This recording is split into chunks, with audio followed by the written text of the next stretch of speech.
Hey, how's it going, everyone? So, I decided to record another video. I haven't done it in a while, but I wanted to talk about the Steam purchase licensing change. So, I think I've been following this for a little while, even when the law just changed. Um, Now that Steam has actually added it to their purchasing checkout page, I just wanted to talk about it because I saw a lot of people that were like getting really excited about it, like it was a super big deal. And I just find it honestly a little strange that people were so excited about it because I actually see it as a bad thing.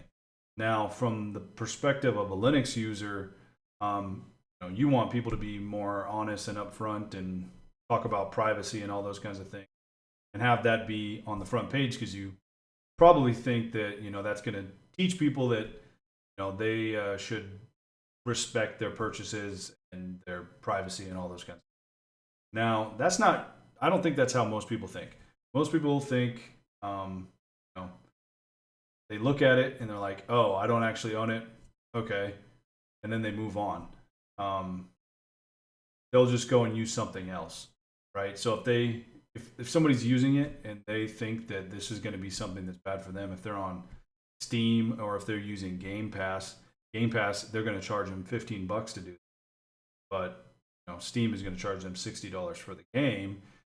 They might decide to just use Game Pass anyway because they're not owning the game on either one from their mind. Even though owning a license to play the game still means you have the right to play the game.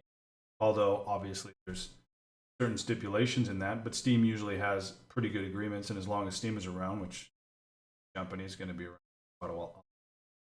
But what I would have liked to see is something that goes a little bit further with the law, not just saying, "Oh, this is just a license," which is something I think most people that were concerned with it actually already knew.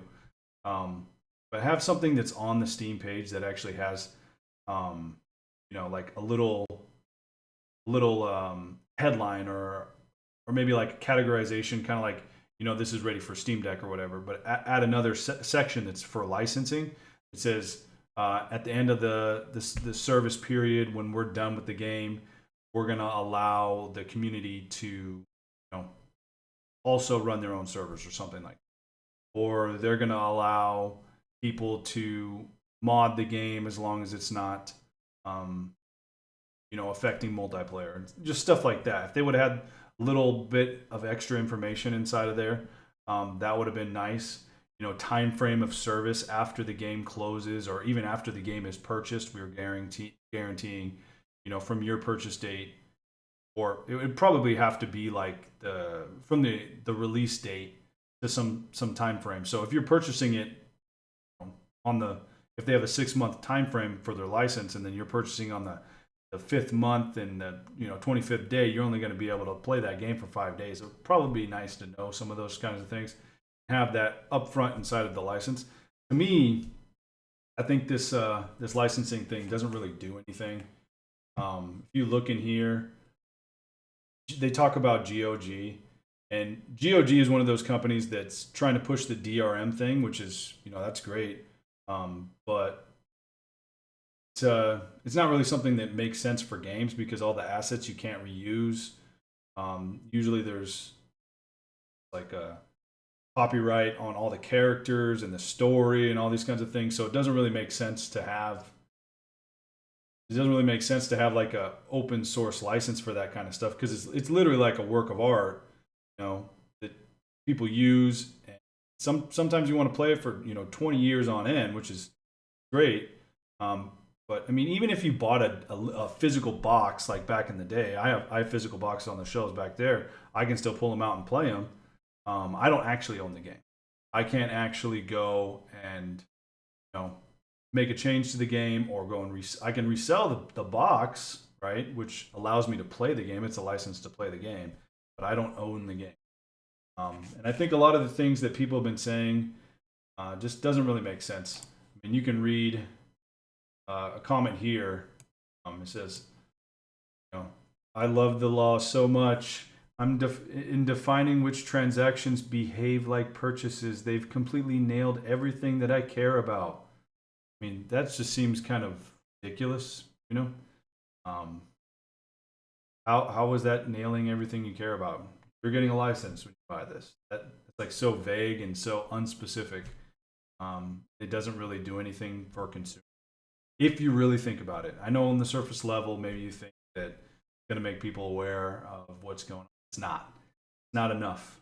It's not going to do anything, in my opinion. Maybe people will talk about it for a little while, but to me, all it's done is just had Steam all over the news saying, all the news media outlets, they're all saying on the Steam page they changed it. That's it. So Steam got a whole bunch of advertisement. That's all that's changed. Nothing's changed for any of the other platforms. To me, it just seems pointless.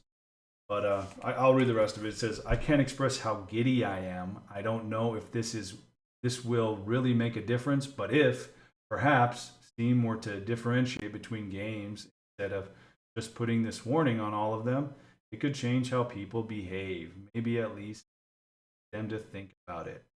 Now, again, this is nothing has changed for, I don't know, for as long as I've played games. Since, 20, 25, 20 years ago or something.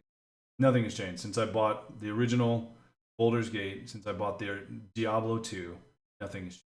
I never owned the game. The only thing that something like this could possibly change is if they said, you have some kind of right to be able to play after the company's involvement. Now, that would have been really cool. So, I don't know. I just think that some of people's reactions are just not, they don't really make sense, is all I'm trying to say. And I just want to kind of talk about it. So, if you have anything you want to add, anything you disagree with about in this video, then just make a comment. Let me know. All right. See you later.